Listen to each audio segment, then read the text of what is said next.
जय हिंद। कैसे हैं आप सब? आप सबका एक बार फिर से स्वागत है मेरे चैनल एके ट्यूटर पर। आज हम क्लास 9 जियोग्राफी में चैप्टर 1 भारत का आकार और स्थिति के बारे में देखेंगे।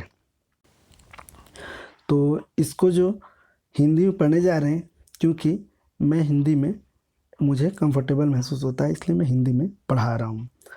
तो सबसे पहले देखेंगे कि हिंदी में पढ़ाने, देखिए आपका बुक जो होगा वो इंग्लिश में भी हो सकता है, ठीक है। तो सबसे पहली बात तो यह है कि बुक किसी भी लैंग्वेज में हो, लेकिन हम समझते हैं अपने क्षेत्रीय भाषा में। जो हम पैदा होते ही हम जो सीखे हैं जिस भाषा को, उसी भाषा में सोचते हैं, ठीक है। क्योंकि जैसे मान लीजिए कि मैं किसी भी चीज़ को पढ़ रहा हूँ, वो इंग्लिश में हो, उर्दू में या फिर मराठी, किसी चीज़ में हो, है ना। तो अगर मैं पंजाब का हूँ तो उसको मैं पंजाबी में समझने का प्रयास करूँगा कि हाँ ये ऐसा है, ठीक है। तो जहाँ से हूँ मैं उस हिसाब से सोचूंगा। तो ये हिंदी में तो है, लेकिन आपको सोचना है अपने क्षेत्रीय भाषा से, अपने हिसाब से सोचिए इसको, ठीक है। अब समझिए इसको। तो देखते हैं भारत का आकार और स्थिति। तो जो जो इम्पोर्टेंट चीज़ है उसी को मैं बताने का प्रयास करूँ, क्योंकि इसको पूरा बताऊँ तो वीडियो जो है बहुत ही बड़ा हो जाएगा, ठीक है। क्योंकि मैं बहुत डिटेल से बताने का प्रयास करता हूँ, ठीक। तो जिसकी ज़्यादा ज़रूरत नहीं लगेगी या फिर जो आप पढ़ लोगे टाइप से मुझे लगेगा, उसको मैं छोड़ दूँगा यहाँ पर। तो देखते हैं। नॉर्मल यहाँ पे बताया गया, पहले परिचय टाइप से जो दिया हुआ है थोड़ा, इसमें बोला गया है इस पैराग्राफ में कि भारत जो विश्व प्राचीन संस्कृतियों में से एक, यानी विश्व की प्राचीन संस्कृतियों में से, संस्कृति यानी होता है रहन सहन, खान पान, वेशभूषा, बातचीत, बोलचाल। यानी किसी भी क्षेत्र या किसी भी देश के रहन सहन, खान पान, वेशभूषा को क्या कहते हैं? संस्कृति या कल्चर कहते हैं, ठीक है। तो हमारी संस्कृति जो है वो तो स्पेशल ही है, बहुत ही महान है, क्योंकि किसी भी जगह हमारी संस्कृति को अलग से पहचानी जा सकती है, ठीक है। तो जैसे एग्जांपल देता हूँ कि यहाँ की जो महिला है या फिर कोई भी हो, ठीक है, अगर वो साड़ी पहन रखी हैं, तो अगर वो अमेरिका भी चली गई हैं, तो ऑटोमेटिक वहाँ की इंसान या फिर कोई भी उनको देखता है तो वो जान लेंगे कि ये जो है भारतीय नारी है, ठीक है, साड़ी को देखकर। क्योंकि हमारी संस्कृति यानी रहन सहन, खान पान भी हमारा क्या करता है, हमारे देश को क्या करता है, प्रेजेंट करता है। तो आगे बढ़ते हैं। यहाँ पर इसमें इसी के बारे में बताया गया है कि कुछ अभी दशकों में, यानी कि यहाँ पे लिखा है कुछ पिछले 5 दशकों में बोला है, यानी कुछ 50 सालों में हमारा जो देश है उन्नति की ओर अग्रसर है, आगे बढ़ रहा है, ठीक है। और भारत का बहुत बड़ा योगदान है पूरे विश्व में, ऐसा कहना है, ठीक है। तो उससे ज़्यादा मतलब नहीं रखते हैं, आगे बढ़ते हैं। भारत की स्थिति, यानी भारत जो है, ये जो इंडिया है हमारा, वो इंडिया जो है कहाँ पर स्थित है, यानी ठीक है, भारत कहाँ पर स्थित है। थोड़ा सा ये इसका यहाँ पे छोटा हो गया। तो ये जो हमारा जो भारत है वो कहाँ पर स्थित है, इसका आकार कितना बड़ा है, इसके बारे में पूर्ण डिटेल जानेंगे। चलिए आगे बढ़ते हैं। स्थिति के बारे में बोला गया है कि भारत जो है उत्तरी गोलार्ध में स्थित है। सबसे पहले क्या है, भारत जो है किसके गोलार्ध? उत्तरी गोलार्ध। इसको समझ लीजिए, उत्तरी गोलार्ध कहाँ पर है? भारत पूरे पृथ्वी को, यानी कि ग्लोब को अगर बीचों बीच काटते हैं, यानी कि नाप कर बराबर से ऐसे, तो ऊपर जो साइड है उत्तरी गोलार्ध है, नीचे दक्षिणी गोलार्ध है। क्योंकि पूरे ग्लोब को क्या कहते हैं? गोलार्ध बोलते हैं, पृथ्वी को गोलार्ध कहते हैं। बीचों बीच से ऊपर को उत्तरी, नीचे को दक्षिणी गोलार्ध, ठीक है। आपको पता ही होगा, टीचर आपको पढ़ा ही दिए होंगे कि ऊपर जो होता है उत्तर होता है, ठीक है, नॉर्थ, नीचे साउथ होता है, दक्षिण, राइट साइड क्या होता है? ईस्ट होता है, और ये वेस्ट होता है, ठीक है, यानी लेफ्ट साइड। तो इस हिसाब से है। तो बोला गया है कि भारत जो उत्तरी गोलार्ध में है, साथ ही साथ एशिया में भी है। उसमें लिखा हो या ना लिखा हो, मैं जितना मुझसे हो सके मैं आपको ज़्यादा जानकारी देने का प्रयास करूँगा। भारत जो है एशिया महाद्वीप में स्थित है, ठीक है, जिसके नीचे क्या है? दक्षिण में हिंद महासागर है, ठीक है। तो इस प्रकार से यहाँ पर स्थित है। आगे कहा गया है कि इसको पहले पढ़ देता हूँ ताकि आपको थोड़ा समझ में इसमें भी आ जाए, ठीक है। ये बोला है कि 8 अंश 4 मिनट से उत्तर से 37 अंश 6 मिनट, ठीक है, 8 अंश 4 37 अंश 6 मिनट उत्तरी अक्षांश से 68 ना, यानी 68 अंश 7 पूर्व से 97 अंश 25 मिनट पूर्वी देशांतर पे है। इसको देखिए, यहाँ पर बोला गया है कि भारत जो है किस अक्षांश समझते हैं? जो तिरछा खींचा जाता है ग्लोब में, ऐसे आड़ी खींची जाती है, वो सब अक्षांश है। और ऐसा खींचा जाएगा वो क्या कहलाएगा? देशांतर है, यानी लंबवत, यानी सीधा खींचा जाएगा, देशांतर है, ठीक है। आप अपने टीचर से भी एक बार संपर्क करके इसको पूछ सकते हैं, या फिर इसको क्या कहते हैं आप जानकारी ले लीजिए, ठीक है। तो यहाँ पर बोला है कि 8 अंश 4, ये जो है 8 अंश 4 मिनट से 37 अंश 37 से अंश 6 मिनट उत्तरी अक्षांश। उत्तरी अक्षांश क्यों बोला गया, देखिए ये इसको ग्लोब बताना है, ठीक है। ग्लोब हो गया, इसके बीचों बीच 0 डिग्री हो गया। ऊपर में जितने सारे देशांतर सॉरी अक्षांश है वो सब उत्तरी अक्षांश कहलाए, क्योंकि उत्तरी भाग में है ये, ठीक है। यहाँ पे जितने सारे देशांतर है वो अक्षांश है वो सब उत्तरी अक्षांश, नीचे वाला दक्षिणी अक्षांश कहलाएगा। अगर ग्लोब में देशांतर से काटेंगे तो ठीक बीचों बीच जो है, बीच से इधर जो रहेगा देशांतर, ऐसे लंबा लाइन, ठीक है, लंबवत, वो हो जाएगा देशांतर, लेकिन पूर्वी देशांतर होगा। तो हमारा भारत देश 8 अंश 4 से 37 अंश 6 उत्तरी अक्षांश, क्योंकि देखिए उत्तरी अक्षांश क्यों बोला गया है आपको बताता हूँ। ये जो बीचों बीच है ना, इसके इधर जो ऐसे तिरछी लाइन रहेगा वो उत्तर हो गया, ऊपर तो उत्तर कहलाता है ना, तो उत्तर हो गया, इसलिए उत्तरी अक्षांश। जो भी देशांतर अक्षांश खिंचाएगा वो क्या कहलाएगा, उत्तरी अक्षांश, ठीक है। से बोला है कि 68 अंश 7 पूर्व से, पूर्व, क्योंकि ये 0 डिग्री दिख रहा होगा यहाँ पर, उस 0 से जो इधर होगा वो सब पूर्व है, क्योंकि राइट साइड में पूर्व रहता है। तो जो भी लाइन लंबा लंबा यहाँ पे खींचा हुआ है लंबावत, ठीक है, वो हो जाएगा पूर्वी देशांतर। तो कहाँ से 68 अंश, ये जो लाइन खींचा हुआ है जो भारत को टच करके, ये पूर्वी, तो ये 68 अंश 7 से ये, ठीक है, 97 अंश 25 मिनट पूर्वी देशांतर ना, ये पूर्वी देशांतर हो जाएगा, के बीच स्थित है, ठीक है। आप समझ गए होंगे कि 4 ठो ऐसे डिब्बा बना दिया गया है और छू टच करके ना, ठीक है। तो वो भारत जो है चारों डिब्बे में कहाँ पे स्थित है, तो उसको बोल दिया 8 अंश 4 से 37 अंश 6 68 अंश 7 से 97 अंश 25 मिनट के बीच में है, ठीक है। इसको देख लेंगे आप। आगे है, आगे कहता है कि इसका अब आकार देखते हैं। अच्छा, यहाँ पे बोला 23.5 अंश के बारे में बताया गया है। ठीक बीचों बीच जो है ना 23.5 अंश है, कर्क रेखा गुजरता है। ठीक इसके बीचों बीच कौन सा है, कर्क रेखा गुजरेगा 23.5 अंश यहाँ पर, ठीक है। 23 अंश के पास क्या है, कर्क रेखा है, ये कर्क रेखा आप सुने होंगे। आगे है भारत का क्षेत्रफल जो बताया गया उसको देखते हैं। सिंपल से उसको पढ़ेंगे नहीं, फिर भी आपको मैं पूरा डिटेल बता दूँ। तो भारत का क्षेत्रफल है 32,68,000 सॉरी 67,000 होगा, ठीक है।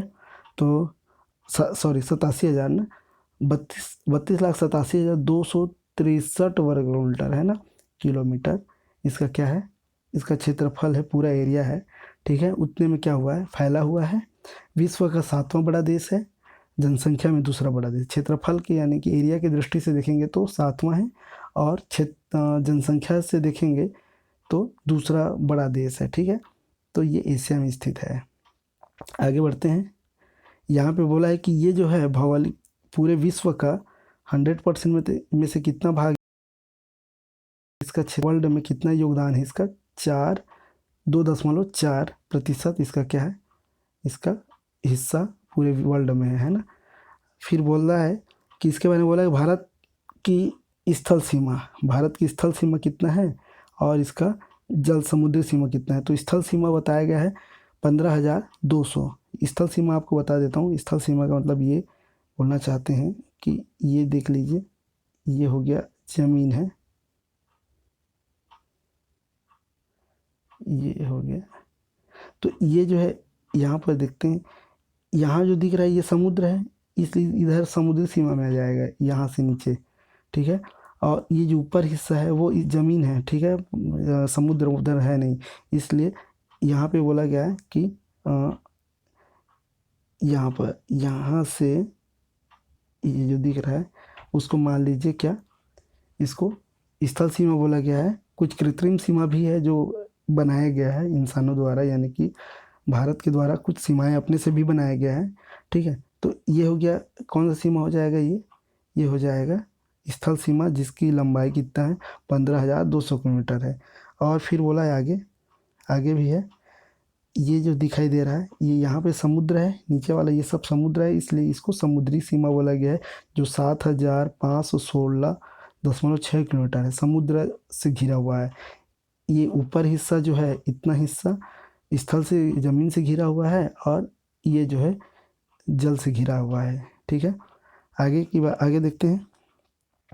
आगे कहता है कि भारत के, ठीक है, अब है यहाँ पे जो बताया है उसको बता।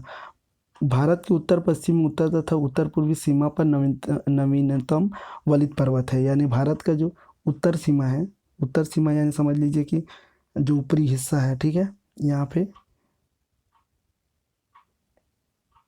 ये यहाँ जो स्थित है, यहाँ पर वो क्या है, मुड़दार है ना, इसलिए इसको क्या बोला, नवीन वलित पर्वत। यानी कि इसका उत्तर हो गया, उत्तर पश्चिम हो गया और उत्तर पूर्व हो गया। उसमें कौन सा, हिमालय पर्वत फैला हुआ है। एक बार इसका एक बार और देख लीजिए, यहाँ पर ये जो है हिमालय कहाँ पर फैला हुआ है, यहाँ पे बोला है, उसके हिसाब से थोड़ा सा चित्र भी बनेगा नहीं। ये हो गया, ये हो गया, ये हो गया, ये हो गया, ये हिमालय पर्वत है। इस प्रकार से भारत में फैला हुआ है। ठीक है, उत्तर हो गया, उत्तर पूर्व हो गया और उत्तर पश्चिम तक क्या हुआ है, फैला हुआ है, ऐसा बताया गया। ठीक है, आगे कहता है कि इसमें जो भारत का, यहाँ देखिए 22 डिग्री जो दिया है उत्तरी अक्षांश, यानी अगर भारत को हम बनाते हैं ऐसे,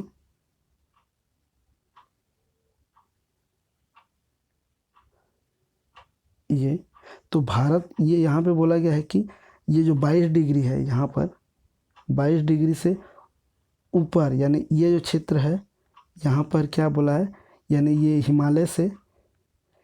हिमालय से जो नीचे देखा जाएगा, वलित पर्वत जो दिखा जाएगा, उसके जस्ट नीचे ये हिस्सा जो है वो चौड़ा है बोला गया है। ठीक है, और ये जो निचला हिस्सा है ये संकरा होता जाएगा, यानी 22 डिग्री से नीचे जाएंगे तो क्या होता जाएगा, संकरा होता जाएगा। ऐसा उनका मतलब है, ऐसा है ना, कहना है बोलिए, फिर है ऐसा।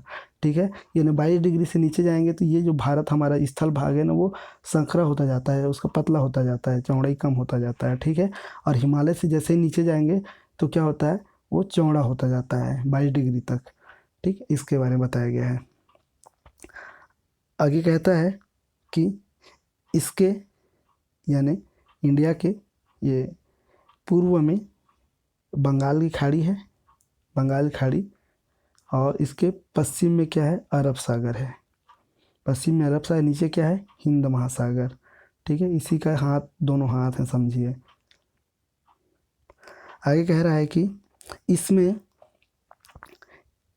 यहाँ पे बोला गया है कि टोटल इसमें लगभग 30 देशांतर क्या होते हैं, गुजरते हैं। इंडिया में कितने देशांतर है, लगभग 30 देशांतर। देशांतर यानी आप समझ गए होंगे, देशांतर जो होता है, ठीक है, ये जो लाइन खींचा हुआ है, तो इंडिया में कितना है, 30 देशांतर है टोटल। तो इसको आपको फ़ोटो से ही बताऊंगा तो ठीक रहेगा। लगभग ये देख लीजिए, इसमें कितना देशांतर है, इस प्रकार से आप देखेंगे तो लगभग कितना है, टोटल 30 देशांतर इसमें है। ये जो है पूरे यहाँ से यहाँ तक कितने हैं, 30 देशांतर।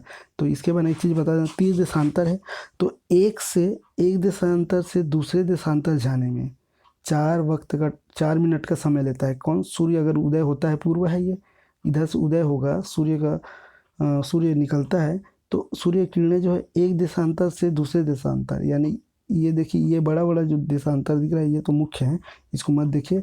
ऐसे इसके बीच में और छोटे छोटे बहुत सारे क्या हैं, देशांतर हैं। टोटल इसमें कितने हैं, 30 है। तो सूर्य जब निकलता है तो इसकी किरणें एक देशांतर से दूसरे देशांतर जाने में 4 मिनट का क्या करता है, टाइम लेता है। तो टोटल कितने, 30 देशांतर है, तो 4 है एक में, तो कितना हो जाएगा, 120 मिनट हो जाएंगे। ठीक है, 30 देशांतर है तो 120 मिनट हो जाएगा। एक देशांतर से दूसरे में 4 मिनट, तो 2 में 8, तो 30 में कितना हो जाएगा, तो 30 गुणित 4 करेंगे, 4 शून्य शून्य, 4 तिया 12, 120 यानी 2 घंटा। सूर्य जो है एक छोर से दूसरे छोर तक यानी भारत के जाने में 2 घंटे का टाइम लेता है। ठीक है, तो ये तो हो गया, याद आ गया तो उसको बता दिया। ठीक है, आगे है, यहाँ पे बोला है, यहाँ पे ये दिया हुआ है कि 82.5 अंश के बारे में।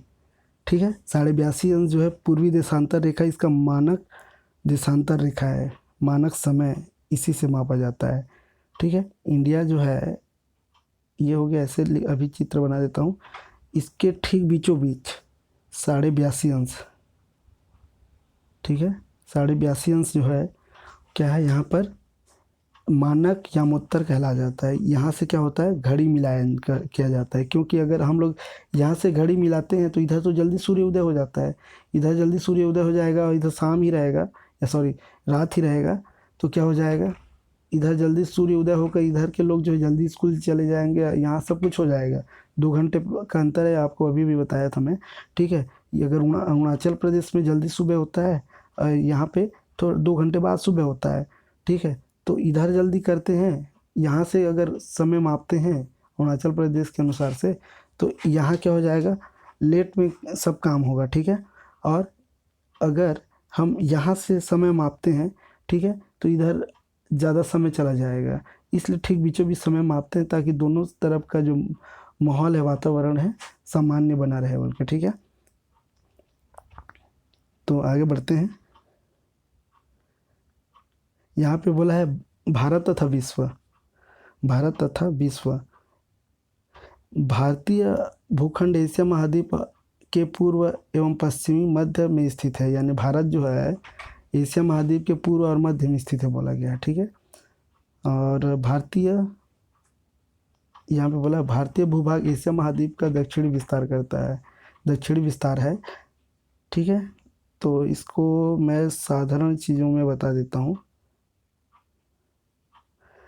हिंद महासागर जो कि पश्चिम में यूरोपीय देशों और पूर्वी एशियाई देशों को मिलाता है, भारत को केंद्रीय स्थिति प्रदान करता है। देखिए दक्षिण का यहाँ पे ये देख लीजिए, इसको ज़्यादा समझाने के लिए ज़रूरत नहीं है, ठीक है।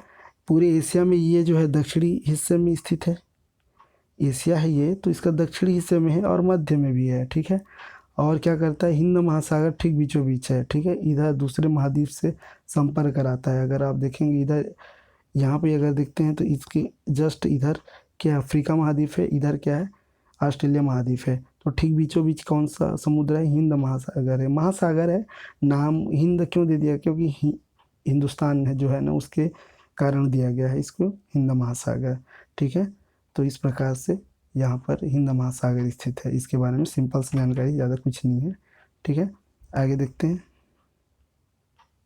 तो इसमें और कुछ दिखाई नहीं दे रहा है, सिंपल सा कुछ दिया हुआ है, ठीक है। आगे बढ़ते हैं। इसके बारे में यहाँ पे ये दिया गया है, देख लीजिए वर्ग किलोमीटर के साथ यहाँ पे दिया है प्रति 10 लाख किलोमीटर, ठीक है। तो भारत जो है देखिए रूस पहला, दूसरा, तीसरा, चौथा, पाँचवा, छठवां, सातवां, भारत जो है कितना है 7वें नंबर पे। पहला रूस है, कनाडा सेकंड में है, संयुक्त राज्य अमेरिका, फिर चाइना है, ब्राज़ील है, फिर ऑस्ट्रेलिया है, फिर भारत है 7वें नंबर पे, ठीक है। और वो जो पहले डिटेल दिया गया है वो पूरा ऐसा दिया हुआ है, देख लीजिए, ठीक है। यहाँ पे 82.5 अंश यहाँ से समय मापा जाता है, ये मानक योमोत्तर बताया गया है। और इसकी जो चौड़ाई है यानी कि 2933 यानी 2933 किलोमीटर इसकी चौड़ाई है, ठीक है। और देख लीजिए यहाँ पे लंबाई भी दिया हुआ है, लंबाई जो है यानी कि कश्मीर से कन्याकुमारी तक 3214 यानी कि 3214 किलोमीटर दिया हुआ है। ठीक बीचों बीच कर्क रेखा है 23.5 अंश, ठीक है। यहाँ पे अंडमान निकोबार है बंगाल की खाड़ी में, ठीक है, द्वीप समूह है। इधर अरब सागर में लक्षद्वीप है, ठीक है। आगे देखते हैं।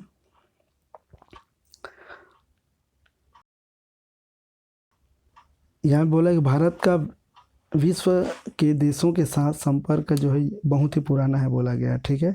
और यहाँ पे देख लीजिए कि पहले जो है जल मार्ग का इसमें यूज कम होता था, बाद में क्या हो गया जल मार्ग का उपयोग होना शुरू हो गया। पहले समुद्र मार्ग उपयोग बहुत कम हुआ करता था पहले, ठीक है। इतने पूरे का मैं बता देता हूँ ये क्या बताना चाहता है, ठीक है। हमारा जो देश था वो बहुत ही समृद्ध था। यहाँ पर लोग विदेशों से क्या करते थे व्यापार करते थे, ठीक है। तो व्यापार करने के लिए क्या करते, किसी न किसी मार्ग से तो आना होता था, ठीक है। तो वो क्या करते थे समुद्री मार्ग का उपयोग कम करके पहले किससे आते थे स्थल मार्ग का उपयोग करते थे, ठीक है। अलग अलग क्षेत्र जगह से आया करते थे, ठीक है, यहाँ से भी आया करते थे दूर दूर से, ठीक। तो कैसे आया करते थे, जाते भी थे तो कैसे जाते थे, ठीक है। तो यहाँ पर बहुत सारे पर्वत को पार करना पड़ता था, तो पर्वत को तो चढ़ नहीं सकते थे, तो पर्वतों के बीच में, ये मान लीजिए पर्वत है, तो पर्वतों के बीच में क्या रहा करता था, एक अब चीज़ बताता हूँ आपको। ये देख लीजिए, अगर ये पर्वत है तो इसको तो चढ़ नहीं पाते थे, ठीक है, लेकिन कहीं पे पर्वत का ऐसे भी जगह था जहाँ पर ज़मीन से टच हुआ करता था, यानी कि ऊंचाई जगह नहीं रहता था, ये जो गैप था, ठीक है, उसे कहते हैं दर्रा। तो यहाँ पे बहुत सारे दर्रे हुए करते थे, ठीक है, जिससे आना जाना संभव होता था, ठीक है। तो ऐसे हिमालय में बहुत सारे दर्रे हैं जिससे क्या करते थे, जो विदेशी व्यापारी थे वो क्या करते थे, भारत आया करते थे, ठीक है। तो इस प्रकार से इसके बारे में बताया गया है। बहुत सारे देशों से यहाँ पर व्यापार व्यवसाय होता था, ठीक है। अब है भारत के पड़ोसी देश, तो भारत के पड़ोसी देशों के बारे में भी बताया गया है।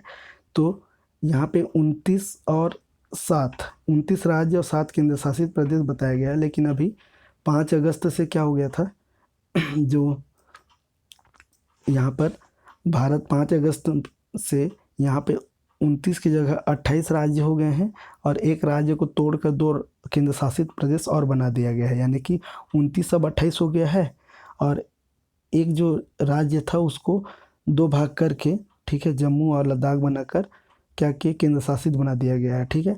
तो 7 कितना हो गया, 9 हो गया, यानी कि वर्तमान में कितना हो जाएगा, 28 राज्य हैं और 9 केंद्र शासित प्रदेश हैं, ठीक है। तो उसके बारे में देखेंगे आगे। तो यहाँ पे दिया हुआ है, आगे है, तो इसके पड़ोसी देशों के बारे में भी बताया गया। तो पड़ोसी देश में कौन कौन से देश हैं देख लीजिए, जो सीमा के नज़दीक है। तो उत्तर पश्चिम में, ठीक है, उत्तर पश्चिम में पाकिस्तान है, अफ़गानिस्तान है, ठीक है। तो मैं इसी का एक चित्र के हिसाब से बता देता हूँ, यहाँ पे दिया हुआ है, ठीक है। इसके पड़ोसी देश पाकिस्तान है, उत्तर पश्चिम, उत्तर ये पश्चिम हो गया, ये पूर्व हो गया, ये दक्षिण हो गया। तो यहाँ देख लीजिए पाकिस्तान है, यहाँ पे अफ़गानिस्तान है, यहाँ पर, ठीक है, पड़ोसी देश है। इधर नेपाल है, चीन है, भूटान है, बांग्लादेश है, म्यांमार है, श्रीलंका है, ये इसके क्या है, पड़ोसी देश हैं, ठीक है। आगे देखेंगे।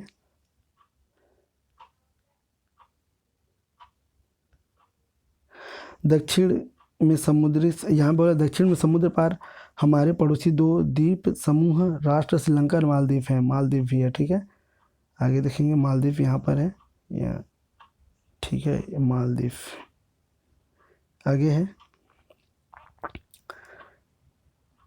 भारत और श्रीलंका के बीच छोटा समुद्री रास्ता पाक संधि या मन्नार की खाड़ी है। देखिए यहाँ पे ये जो छोटा सा रास्ता दिख रहा है दोनों के बीच में, ठीक है, इसको पाक जल संधि या जल डमरू भी कहते हैं, और मन्नार की खाड़ी है यहाँ पर, ठीक है। आगे देखेंगे, अपने पड़ोसी देशों के साथ भारत के भौगोलिक और ऐतिहासिक संबंध बहुत अच्छे रहे, अपनी मतलब कुल मिला के भारत जो है इनके साथ अच्छा संबंध बना रखा है, ठीक है। तो इस प्रकार से इसमें दिया हुआ है, ठीक। अगर आपको ये वीडियो अच्छा लग रहा है तो लाइक कर दीजिए, सब्सक्राइब कर दीजिए, ठीक है। और कुछ छूट गया होगा तो उसके बारे में आप कमेंट कर दीजिए, ताकि उसको मैं अलग वीडियो बना कर और अच्छे से बता सकूं, ठीक है। तो अगले वीडियो में फिर से मिलते हैं, धन्यवाद।